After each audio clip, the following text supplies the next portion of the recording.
Hello, everyone. Welcome. Hi, hello, Minnie. Hi, Anjali. Welcome, everyone, to today's session. So we're going to just give everyone else a few minutes for them to join, and then we can start. Can everyone see my pizza over here? I can grab it. Hello, everyone. Yes. Whoa, we got a lot of kids. Hi. Okay, how about a few more seconds, and then we can start. Okay. Da-da-da. Anjali, you can see my pizza over here, right? I can, but it's blending in with the yellow and it's very small. Have you eaten most of it, Minnie? Yeah. Like it used to be a whole pizza, but I left one so everyone can see the pizza. Okay, I think we can start. So welcome everyone to today's session and thank you for all of you to join. I'm Minnie from Kids for Kids and for today's author we got Anjali Mittal here. Hi Anjali. Hi, hello everyone. I'm really happy to be here for our last book club session. And I'd like to thank Asia Society and Kids for Kids and of course Minnie for hosting. And to all of you who've signed in today, it's going to be a very exciting session. So thank you for coming. Thank you, Anjali. So moving on with the session, for the last session, you've introduced to us Zach, Conte, and Ria's adventure in Hong Kong. So would you like to provide a brief recap and what the last book is about? Yes. Well, the pouch of love and kindness was stolen and brought to Hong Kong. So the children had to go to Hong Kong and retrieve this pouch. And with the help of Li Ming, their friend in Hong Kong, and the animals of the Chinese zodiac, they managed. It was a successful mission. So you may be wondering, what next? Why would the children be called up again and where would they go? The book I'm introducing today is called The Fallen TetraStars. And this is the picture. Can anybody guess where they are? There's snowy mountains. So kids, if you want to make a guess, you can type it in the Q&A bar. In the Q&A bar, which is at the right. So let me think. Okay, are they in Antarctica? There's snow. Yes, Minnie. They are actually in Europe. Oh, Europe. Okay, I see. So this time the story takes place in Europe. So what European countries have you put in the story? This story, I have chosen 3 countries. And the first one is Italy, then England, and the third one is Switzerland. I see. So were there any fun experiences you went through while traveling in these countries? Yes, Minnie. Actually, I went to school in Switzerland. And as you can see in the pictures on the left, the most wonderful memories I have are of skiing and of cheese and chocolate, cheese fondues, and sharing a meal with friends was a magical time when it's really cold and it's snowing. Now, when I was at school, we had a lot of excursions and we were taken to different countries in Europe. And there's so many that I absolutely loved, but I have chosen Rome in this story. And you can see the Trevi Fountain there. And what I remember the most is having large slices of pizza and huge ice cream cones by the Trevi Fountain. And then going to Sistine Chapel and straining our necks to look up at the ceiling to find the famous paintings that we'd learnt about on the ceiling and wondering how these artists had painted them. I then went to study in England, and I've spent a lot of my life in the UK. And in my book, I featured Buckingham Palace, which is, I'm sure most of you know about Buckingham Palace. And Stonehenge. Stonehenge is a place where these large boulders have been placed in a formation, but they were that was done about 5,000 years ago, I think, and it's incredible how they were lifted and brought there. And the picture on the right you see is a ghost tour in York. That's the town I studied in, and there are a lot of stories. I could spend the whole day, but I think we should get on with the book. Yes, thank you, Anjali. Those are really wonderful experiences that makes me want to go to Europe to see all of those that's in the picture. So thank you for sharing your experiences again. So you may move on with the story. All right. Again, this time round, it is a short version of the story which I have compiled, and some of it may be in the voice of Zach, who is the protagonist. Okay. So what happens in this book is the ship from Tetra world comes to rescue the tribe to take them back to their planet. And Captain Krun sends King Kra a letter. Dear King Kra, we have led 82 search expeditions to find you and discovered that you are on a planet called Earth. We have landed on a strange land covered in a cold white substance which falls from the sky and melts in our hands. Until the rescue team in Tetra World find a way to get us back, we need sustenance to survive on this planet. Pouches of love and kindness. While we were spiraling down to Earth, we planted 3 medallions, TetraStars, in different locations. To find us and the starship, the TetraStars must be located and unlocked. I am sure you will find a way. Your humble uncle, Captain Krun. This is what the TetraStars look like, the ones Captain Krun has planted. Once again, Zach and Kante are summoned by the king of the banana people to find the starship that has landed to take them back to Tetra world. Captain Krun has managed to give them the coordinates of the TetraStars. The first one is in Rome, the second in London, and the third one in Switzerland. With Rhea, King Kra's daughter, they leave for Rome. It's the Coliseum, I shouted. It's where the Roman gladiators fought. Gladiators? Asked Rhea. Those are the seats for the spectators, said Kante, and that must be where the emperor sat. We're in the arena where the gladiators fought for the emperor. We're in Rome. We could not contain our excitement. Spartacus, the gladiator, and Marcus, the phantom of the lion, tell the children the story of Rome. The phantoms give the children their energy to lock the TetraStar in return for their freedom. When the TetraStar is unlocked, they will be released from this in-between world. We arrived at Trevi Fountain from Via della Stamperia. It was one of the most spectacular sights I'd seen. We ran to the fountain and dipped our hands in the water. Look, there are coins in here, I said. Yes, replied the phantom wolf. That's a strange custom of your people that we don't understand. People come to the fountain to make a wish by throwing a coin in the water.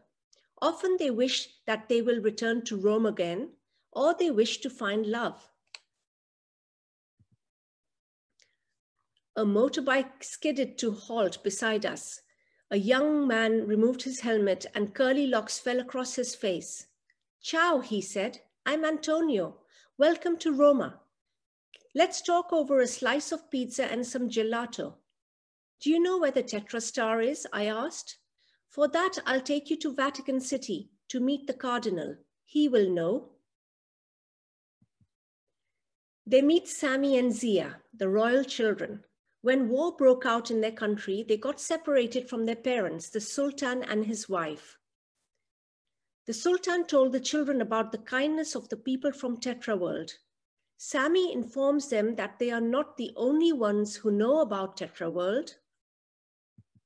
The bad people, his father's enemies, the ones who attacked their kingdom, know too. The enemy have a large tattoo of a griffin on their arms and are extremely dangerous. Chi-Chi arrives with a transportation cloud to take Sammy and Zia safely to the banana people until their parents are found.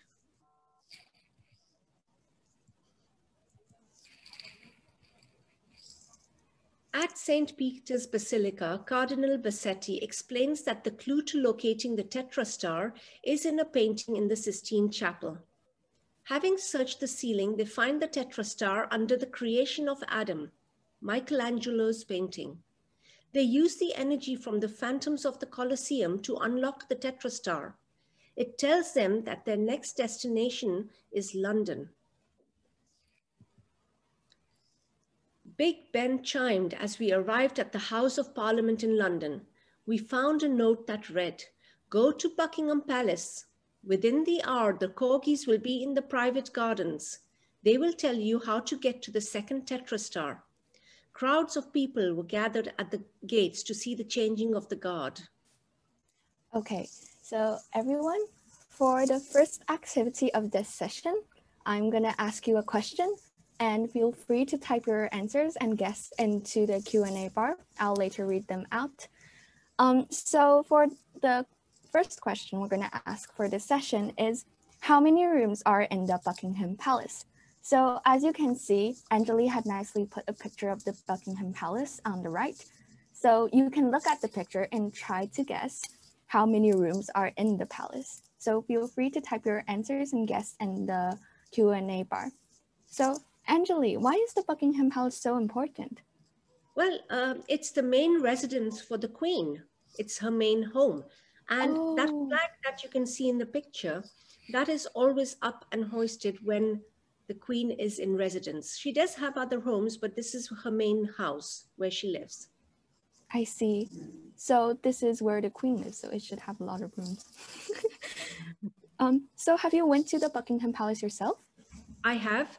They opened it to the public, and I was lucky enough to get tickets, and I toured through a lot of the rooms that were open. But the one that really struck was the banqueting suite, because it was incredible, the amount of cutlery and glasses for each setting and the way they were placed. Apparently, I think there's a special measurement to how the glasses should be. And it was very interesting. Whoa, I really want to look at it myself too.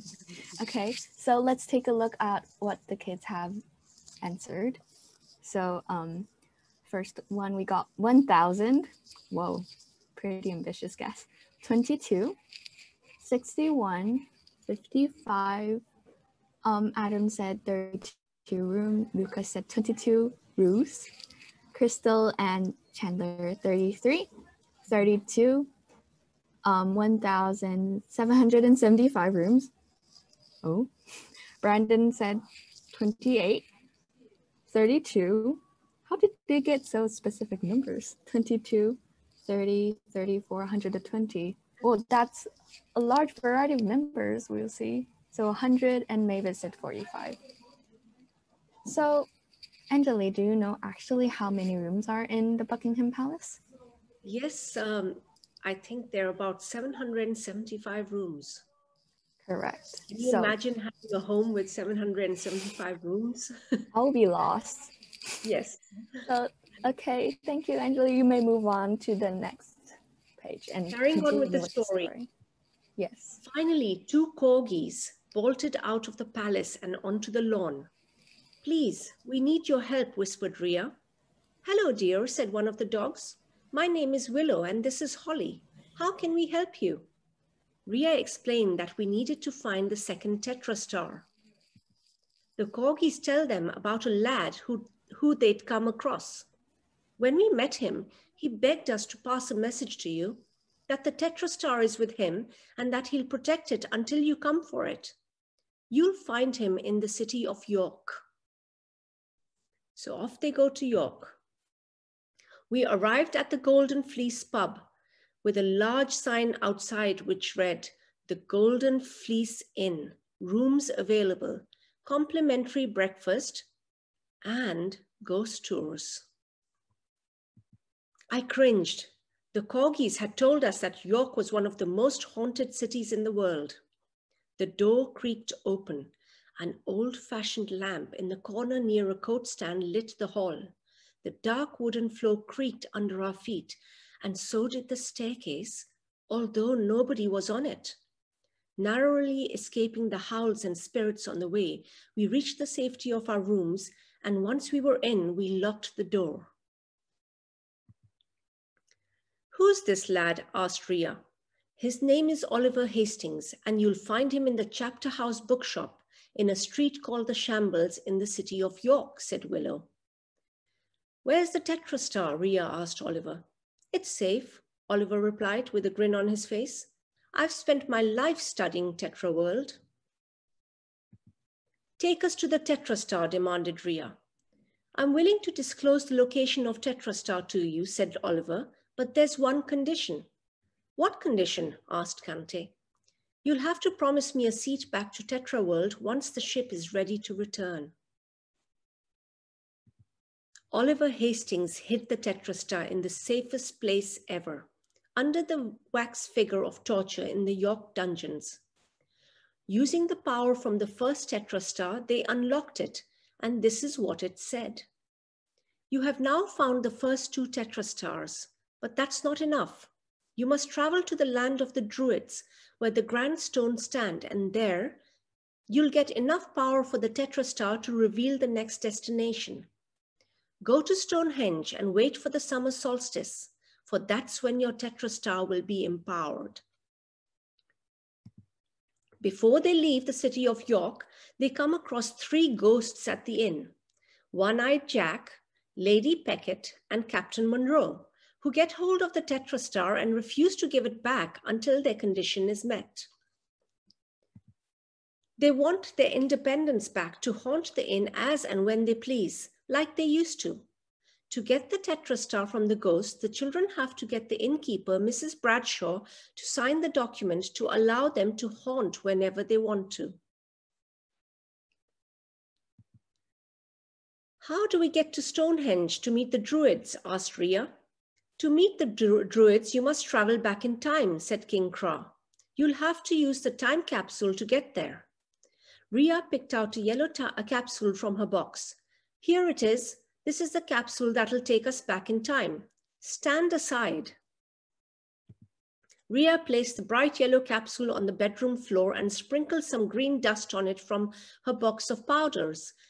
The capsule began to expand. It got bigger and bigger until it was large enough to carry 4 seats and 4 monitors. The capsule had a translucent jelly-like exterior and was wobbly. One by one, we got in. They met Jacob, a boy who took them to the Druids to convince them to place the TetraStar on the heel stone in time for the summer solstice. The Druids let them join their festivities. Drum beats erupted around us. The Druids began chanting and singing. We saw fairies fluttering in the light of the bonfire, and elves began creeping out from their hiding places. From the trees, little men in green suits jumped to the ground. Leprechauns! Ocean, the Irish fairy, had come to help us convince the Druids to place the TetraStars on the special stone to get the sun's energy. A Druid walked forward and placed the TetraStar on the heel stone. They then started praying in their circular formations, and we stood aside with Ocean and waited. The tempo of the chanting grew louder in accordance to the brilliance of the sun, which fell directly on the TetraStar, and a message appeared. "Go to the hills of Fribourg. Find the dwarf named Tebes who produces magical cheese. He will help guide you to the lost ship." The smell of cheese engulfed our nostrils as we arrived in Fribourg. We found Tebes singing to his cattle. He took us to his home. "Make yourselves comfortable while I get us something to eat," he said. Tebes told them that he'd help them find the lost ship, but not alone. They'd need the help of Barb and Gazy, Barb for short, the furry mountain man. Tebes, the mountain dwarf, has the power to produce rounds of magical cheese. Not only does it taste good, but it never runs out. As long as you leave a small morsel at the end, the whole cheese will reappear. Okay, kids. So for our second challenge for the session today, I'm gonna again give you a challenge and you can make your guess or answer in the Q&A bar, so be ready. So the challenge is name 1 or 2 types of cheese. So as you can see, Anjali had given us an example of the cheese here. So if you know one type of cheese, then you can make a guess, or if you know one, you can answer it in the Q&A bar. I'll later read them out. So Anjali, how do you pronounce this type of cheese again? Is it Gruyere? It is Gruyere. Excuse me. It's actually named after a place where the cheese is made.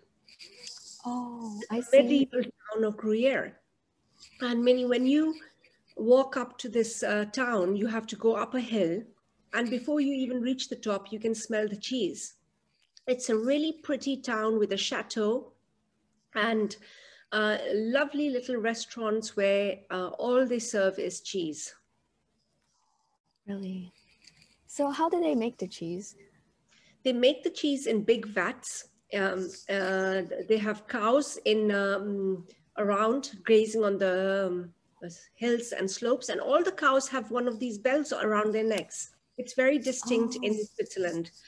And they make the cheese in big vats, and then they have to cure the cheese in rounds for 3 to 6 months. And then you have different strengths and flavors, but this is the cheese you will find in Switzerland, used to make fondues and raclette and all sorts of things. I'm now hungry. Let's take a look on what the kids had answered. So Crystal and Chandler had made a guess. Cheddar cheese and mozzarella. Cheddar cheese and mozzarella, 2 types. Smart. Cheddar cheese, sweet cheese, and blue cheese. Yep. Oh, I didn't know there's sweet cheese. Italian cheese. Yes, it can count as one. So Adam made blue cheese. Yes, Swiss cheese, mozzarella, the magical cheese. Brandon said blue cheese, yogurt cheese. Huh, interesting. Mozzarella cheese, feta, blue cheese, milk I've heard cheese. of feta and mozzarella and cheddar. Yeah, they were the most commonly known. Stilton is a type of blue cheese. Oh, I see. So Brandon said goat cheese, pink cheese, salty cheese. Thank you for your guesses. Okay, I'll just read out a last few. So salty cheese, blue cheese, cottage cheese, Edam. Yes, cottage cheese, Edam cheese, buffalo cheese, blue cheese, I guess. Thank you for all of your guesses. So Anjali, you may continue with the story. So before I continue, I must say, if you haven't tried Gruyere cheese, you must go and get some and try some. In Switzerland? Okay. Carrying on now with the story. They walk through the snow-covered hills to meet Bob, the furry mountain man, at the singing fir tree. Bob tells them that he has found a sparkling star-shaped diamond that fell from the sky. It's the 3rd TetraStar. He knows where the starship is, but some bad people have caused an avalanche, so it is impossible to get to. Suddenly, they are attacked by Griffinians who demand to be taken to the starship. Their commander, the Deputy Prime Minister, DPM for short, wants the ship's technology to rule the galaxies. He has created Griffin androids, and they all have a tattoo of the Griffin on their arms. Androids are robots. They think that the Griffinians found them and attacked them because Oliver has betrayed them. Rhea uses her invisibility cloak on them to escape without being seen, and together they go to Bob's secret cave. Bob's dwelling is like Aladdin's cave. They climb aboard the train of thought, where they are told that the only way to get to the starship through an avalanche is if Bob gets help. And the only person who can help is Bernie, the great big Saint Bernard dog. Bob and Bernie used to be friends, but then Bernie left Bob and went to live in the rescue mission above the village. They have not spoken since. Bernie, the Saint Bernard, is the only one who can cross an avalanche. Bob makes up with him and they become friends once again. Bernie agrees to take the much-needed pouch of love and kindness to Captain Kroon, who's in the starship. Then, on a very old computer in Bob's cave, they type in the password Firespark and find out all the information about the androids and the DPM's plans to conquer the world. The Sultan, Sami and Zia's father, had discovered the Deputy Prime Minister's motives, and that's when their palace was attacked. They also discover that although the Griffin androids can be controlled by the pen, they are not evil. They'll feel no pain and obey commands, but they have not yet been toughened or armed for battle. There was still time to save them. Oliver Hastings comes to meet them while they're camping out in the snow. He tells them that he is no traitor. He explains that there are only 6 androids, the DPM, and 2 other humans. The reason the Griffinians have not found them yet was because they're not accustomed to the snow. They send Oliver back to the enemy to be their eyes and ears. To communicate, they give him a cogurator, which does not make a sound but vibrates when you get a message. To send out a message, all you have to do is put your finger on the groove and it will read your thoughts and convey them. Zach and Kante build an igloo. In the barrel around Bernie's neck, they place the pouch of love and kindness, as well as a note from Rhea to Captain Kroon. Dear Uncle Captain Kroon, sustenance enclosed. Only 6 androids deployed. DPM holds pen that controls them. DPM has 3 other humans with him. Please clear path for us ASAP. Danger of attack. Assemble troops. Prepare for war. Yours, Rhea. Okay, kids. So for our third activity of this session, as you can see on the picture of the right, there's an igloo. So Anjali, the igloo is wholly made of ice, correct? Blocks of ice. That's it. So as you can see, it's made of whole blocks of ice. So for the next activity, I'm gonna ask you, is it possible to build a fire inside an igloo? Like, this is kind of interesting, like, because when ice meets fire, it melts. Is it possible? Let's reveal that later. So I have actually built an igloo myself. Oh, and it's really? fun. You just pack a lot of snow into buckets and you have to make sure it's really packed tight, and then you overturn the bucket and you build block after block of solid ice. Oh, that's interesting. So have you actually stayed inside the igloo, which you built yourself? Not for the night. I haven't been brave enough. But you can actually stay inside an igloo. It's warm enough. The dome shape that it protects you from the cold and the wind. I see.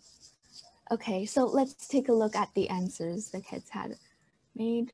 So let's take a look. So Brandon said yes. Mavis said yes. Celia said no. Yes, yes. Eamon said yes. Lucas said yes. Hayden said yes. Andy made a big no. Okay. Derek said no. Yes. Ashley said yes. Wood said no. No. Yes. You can put. Okay, Adam said you can put fire in the igloo. You can put fire in the igloo. Uriel said yes. Yes, yes. So we got some yes and no's here. So yes, yes, yes, yes, yes, yes.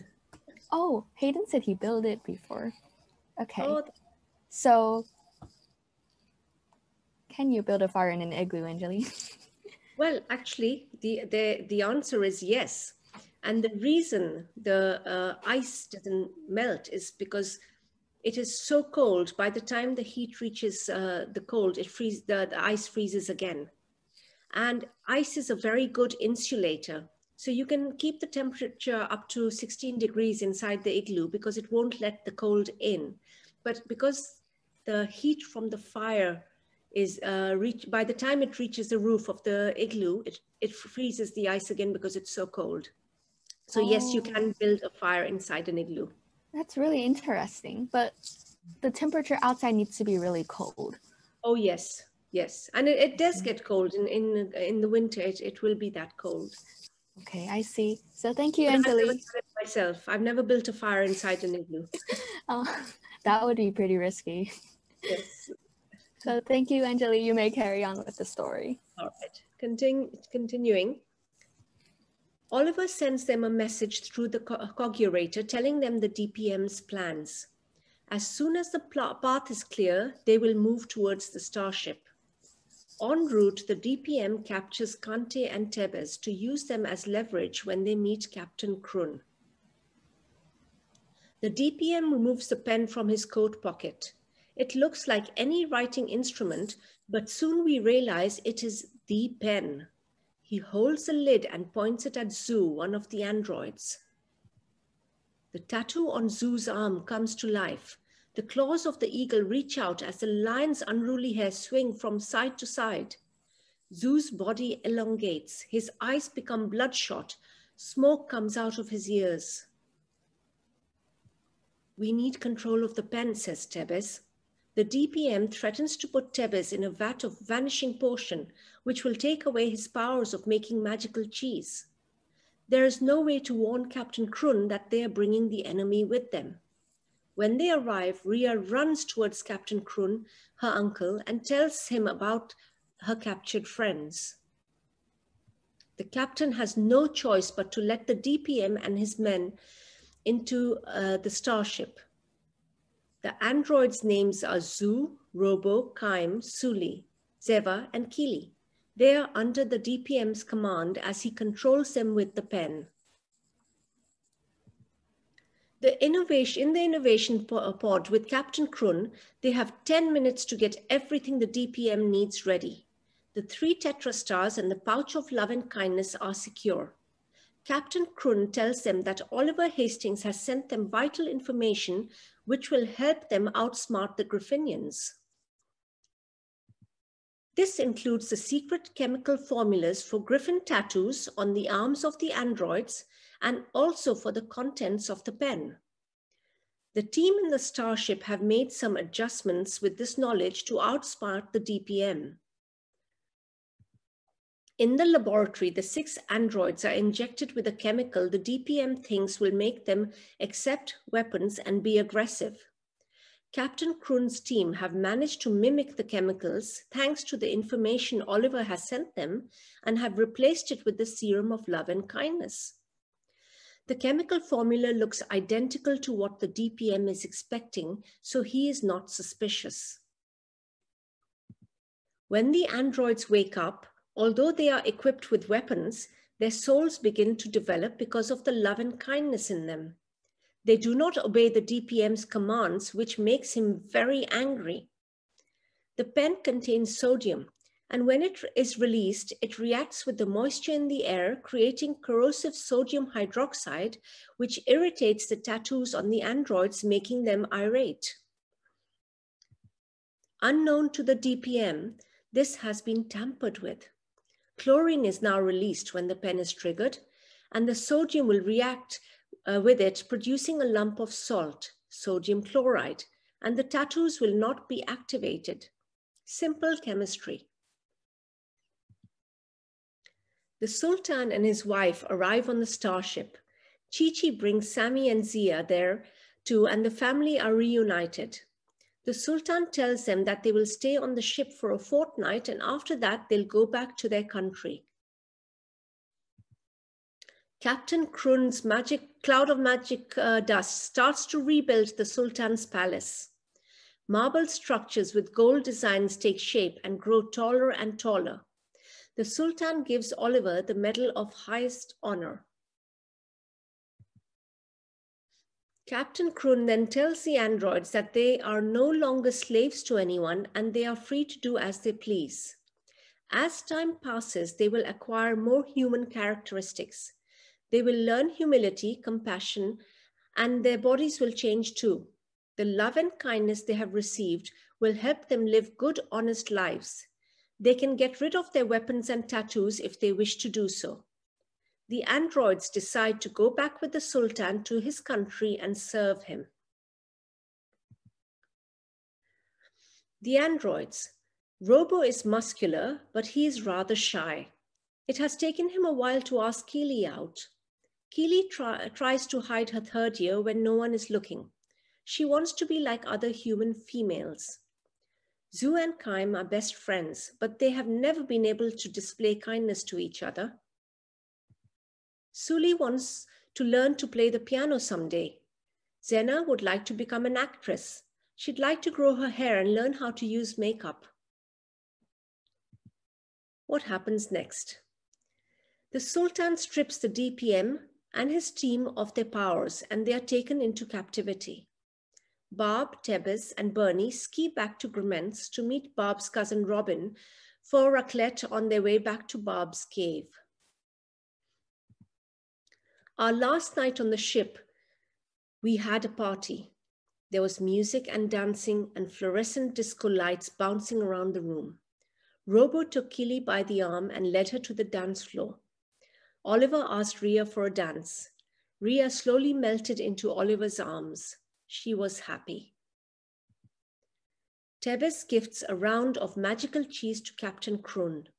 Tebes explains that as long as they do not eat the last morsel, the cheese will always regenerate and never finish. The crew are happy as they really like the cheese. Once they have reported back to King Kra, the boys return home. In the town, Mr. Njeri passes them with his ice cream cart. Have you heard? Have you read the paper? NASA confirms that alien life form has been detected on Earth. The world must unite against the threat of invasion. Let's get them before they get us. Captain Krun had expected this. That's why just before they'd landed, he deployed the Secretum Invisibilia armor around the ship. The ship was invisible. NASA may have detected their presence before they had landed, but it would be impossible to find them now. Back home, Zach's mother tells Zach and Kante that they'll be going on holiday to Switzerland next summer, and Kante has been invited too. Kante, we'll be back in the Alps. We can visit Captain Krun and the ship, I said. Maybe we can see Tebes, Barb, and Bernie too, Kante added. This day just keeps getting better and better, I said. We must tell King Kra tomorrow. After all, they'll need our help to launch the ship. The end. Thank you, Anjali, for your wonderful story again. It's a really happy ending, and I'm happy too. Okay, so what's happening next after the story? I think it's your favorite time, Winnie. It's quiz time. Yes, yes, the quiz time. So, kids, this time I really put challenging questions inside. So be ready. So moving on, the first question is, what are the names of the royal corgis? So kids, feel free to type your answers in the Q&A bar. I've given you 4 answer choices. The first answer choices is hills and mountains. The second is Helen and Windy. The third one is Holly and Willow. The fourth one is Ho Ho and Wowo. So we did mention the name of the corgis in the story, right? We did, yes. Okay.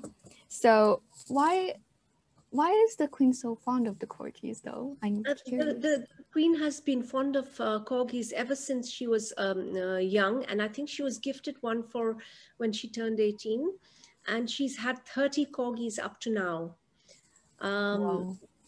And they're treated very specially, as you know. Oh, I heard that they have like special chefs where they cook for the corgis to have their They have their own menu meals. and a special chef that prepares their meals. Happy dogs. Okay, let's see what the kids had answered. So someone said ho. I would think that maybe they mean the fourth choice, which is ho ho and wo wo. Derek answered 3. Samuel answered 4. Ho ho and wo wo. Yes. Mavis, Holly and Willow, Carson and Lavinia. The second answer, which is Helen and Wendy. Haywood said 3. Brandon said Holly and Willow. Holly and Willow. Holly and Willow. So 3. Ho ho and wo wo. Celia said Holly and Willow. Crystal, Chandler. So we got a lot of ones here. 3s. Ho ho and Lolo. Is that in the answer? The first answer, the third answer, Holly and Willow, the third answer. Okay, I'll just read out a last few. Thank you so much for all your answers. We really appreciate it. So Willow and Holly, the second one, third one. As you can see, we got a lot of variety of answers here. So what is the correct answer, Anjali? Okay. There we are. So it's the third choice, which is Holly and Willow. So moving on to the second question. What color was the time capsule? So for this question, we're again given 4 choices. So the first choice is rainbow, the second is black, the third is silver, the fourth is yellow. So feel free to type your answers or guess in the Q&A bar. And again, we did mention this in the story. So Anjali, why is the time capsule so important and when is it mentioned in the story? Well, the children need to go to the Druids. And the only way they can go to them, because they existed in the 19th century, is if they go back in time. So they consult with King Kra, and he says to them that the only way they can go back in time is if they use the time capsule. And that's what they do. They go back to when the Druids existed. And as they need their help during the summer solstice. Okay, so they use the time capsule to travel back in time. That's Interesting. right. Okay, so let's take a look on what the answers the kids had made. So Phyllis had said the first one, rainbow. Sarah said the second one. Adam, third. Oh, third one, okay. So Dillis may change his answer to the third one.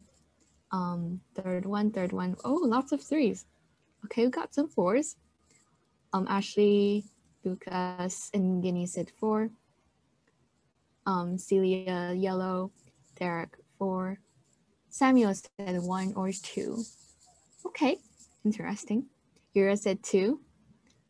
Yellow. Yes, lots of yellows. Sparkling bronze. Okay, is that within the answer choice? So there's lots of, again, we got a variety of answers here. That's interesting. So I'll just read out a last few. So we got 3. Again, kids, you can only type in the Q&A bar. Chat is disabled, so you can still communicate with through Q&A bar. So Summer said 1, yellow. 3. Okay, so I think the majority of the kids had chosen silver and yellow. So what's the correct answer, Anjali? So the correct answer is 4, yellow. So moving on. Interesting how they've chosen silver, because you would think that would be, that's how you imagine a time capsule. It's yellow. Yeah, it's common sense, like metal, metal It's silver. metal. So moving on to the next question. Who fought in the arena in the Coliseum? So we've mentioned this at the start of the story. We have 4 choices. So feel free to type your answers and guess in the Q&A bar. The 4 choices we got for the answers are, the first one is Gladiators, second one, Spider-Man, third one is Content and Rhea, the fourth one is me and Anjali. Maybe we did fought in the Coliseum, maybe they didn't see. So, Anjali, what does the Collinseum look like in person? Well, actually now it is very much a ruin, but you can still see the seats where people used to sit. It could seat up to 50,000 spectators. Whoa, okay. And you can still see the where the gladiators used to come out into the arena. So everything is very much there, but it's quite a ruin. So if you look at the picture of the Colosseum as well, the stone has been worn out, but it's definitely worth going to see if you get a chance. See. Okay. So let's take a look at the answers that the kids have made. So wait, let me scroll down. We got lots of guesses and okay, let's see. So Delis said 1, we got 3, 2, 4, 3, 3, 1. Oh, Brandon's answering 2 in a really ambitious way. Oh wait, I think I messed up the numbers. So okay. There's 1s, there's 3s. Brandon said maybe me and you, we fought in the Coliseum. 3, lots of people is saying 3. Content Ria. And then someone said Gladiators. We got some 3s and 4s. Maybe they did saw us fighting in the Coliseum. How did they know? How did they know? So Gladiators, Spider-Man. Maybe. Who is he fighting with? So number 4, Content Ria. Gladiators. There's some 1s. Yes. Gladiators. 3, Content Ria. 3, 3, 2 or 3. Yes. So we got a variety of answers. So reading just the last few. Spider-Man 1 or 4. Why is so many kids had assumed that we fought in the Maybe Coliseum. That could be the next book, Minnie. Us fighting in the Coliseum. So Andy said 3, Haley said Spider-Man. Whoa, okay. Again, we got a variety of answers. I think this quiz is really making people to make guesses. So Anjali, you may reveal the correct answer. So it's the first choice, which is Gladiators. Yes. So, and the gladiators were usually slaves who were highly skilled, and if they won, they would win their freedom as well. Oh, I see. So when they fight, do they actually, is it like very violent? It is, but it's not very much like the Hollywood idea where it was fight to kill, because they were skilled fighters. So it was not in the best interest for them to keep dying because they had to train the next lot. So it was a fight to win, not fight to kill. So it's more like a combat where they only fight each other till one wears out. That's right. I see. Okay, so what do we have next after the quiz? We have Q&A time. Q&A time. Okay, kids, it's now your time to type in your questions for Anjali and I'll read some of them out. Likely, I wish we can get through all of them. So feel free to type some questions for Anjali, maybe about her experiences, her inspiration, or maybe about the story, if you have any questions. So while they're typing in their questions, Anjali, I would just like to ask some questions out of my curiosity. So how long have you stayed in Europe? 25 years, and then I moved to Hong Kong. I still have homes in Europe, so it's still home for me. I see. So you spent most of your childhood? No, I think all of your childhood and teenage years in Europe? My teenage years and after, it was, yes, in Europe. and mainly in Switzerland and England. I see. Okay, so so maybe there's another question for me. I have some questions. So you've mentioned in the story about Bernie the Saint Bernard. What does he really do? Like, how does he rescue people? Okay, Saint Bernard dogs were known for rescue. They've got an extremely good sense of direction and smell, and they are resistant to the cold. So what they would do, and they can smell people in an avalanche. You know what an avalanche is? When a whole block of snow just falls rapidly. Mm-hmm. And what happens is if you're skiing or if you're walking, it can cover a person completely. So this is where the Saint Bernard comes in. They're able to smell the person, dig them out, and usually they work in pairs. So one of the Saint Bernards will actually lie on the person and keep them warm, while the other one goes and gets help. And in how my smart. story, this is the team between Bob, the furry mountain man, and Bernie. They were the rescue team, and that's what they did. They would rescue people. Okay, so now let's read what questions the kids had got for you. So Celia had said, what is the next story? That's an interesting question. Story. The next story, I'm writing the next story, and it should be out soon. It's the 4th and last book in the series. And this time I'm hoping that the starship will actually reach Tetra World. But before that, they go to several places, and one of them, if I may reveal, is Egypt.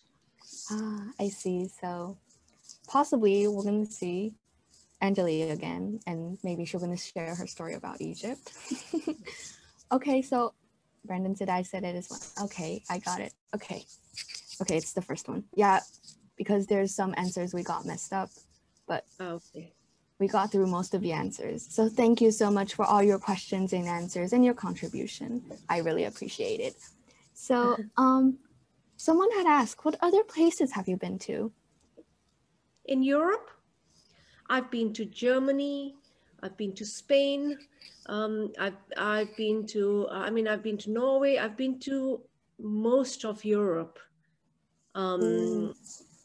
Yeah, gosh, but it's too much. I keep going back. I somehow keep going back to Italy, Switzerland, and England. Italy has so many places for holidays. I've only mentioned Rome in my story. And I would like to, I've been to Germany as well. I'd like to explore Germany a little bit more. But these are my favorite places because of the culture and the food. I think they're happy places. Okay, yeah, the happy places and lots of good food. Yes. So pizza on your head is now getting me very hungry. Yeah, pizza. So a question from Jitka Lem. Do you like Buckingham Palace? Oh yes, I love it. I love the whole, when the Queen comes out in the carriage and the horses and the change of guard. It's just very special. It's so traditional. I like the traditional part of the royal family. Yes. So Ashley asked a pretty interesting question. Is Europe dirty? Sorry, this? Is Europe dirty? Is Europe 30? Dirty. Oh, dirty. Sorry. Some parts, no, not really. And I think the reason is because things are very spread out. You have a lot of countryside and open spaces. So you don't have so many people in one space unless you go to a city.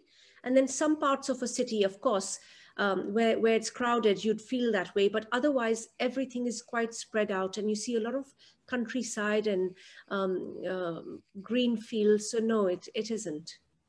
Oh, so it's full of green fields and like nature. Yes.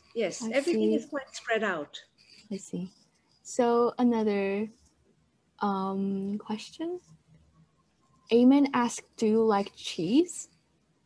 I love cheese. And I think that's why the pizza is looking very tempting. I feel like having something cheesy for lunch today now.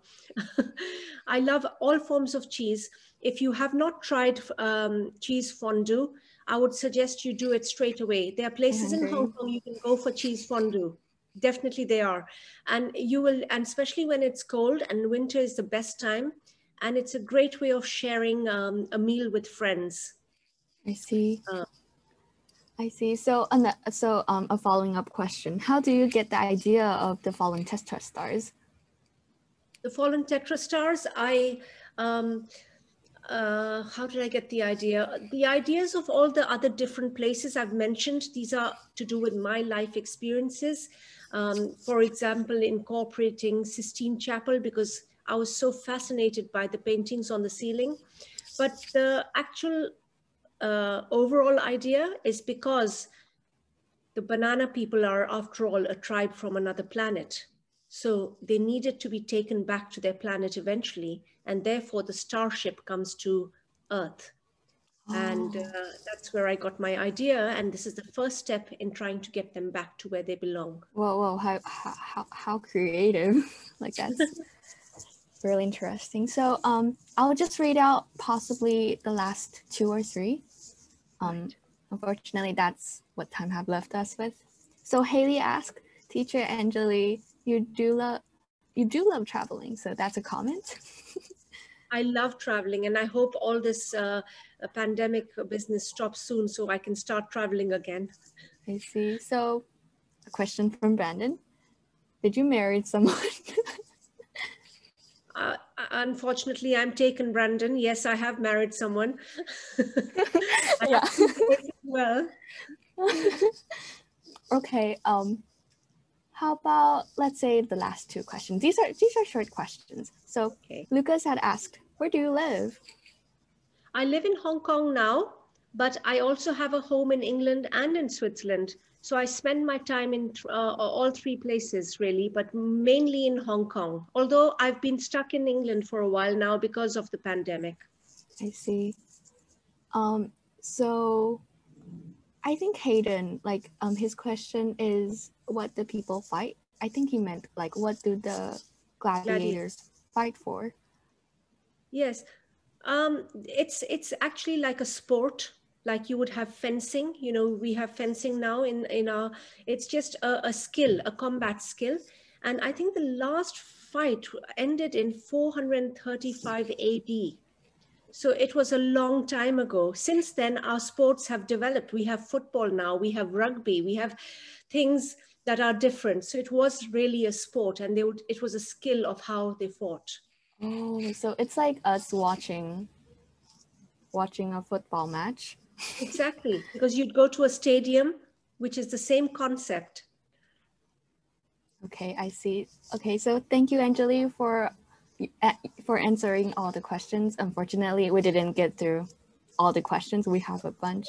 Thank you guys so much for contributing and asking so much questions. So, Anjali, last question before we end this session. Where can we get the books? All right. So as the other books, you can get all 3 of them in English and Chinese. And Asia Society online shop, you'll get the 10% off. So this is The Fallen TetraStars, The Boat Race, and The Secret of the Golden Dragon.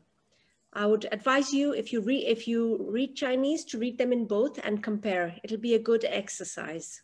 I see. And I would like to say before we go, if any one of you, because this is the last session, would like to get in touch with me, please go on to my website, and I'd like to hear your feedback and comments about my stories and my books.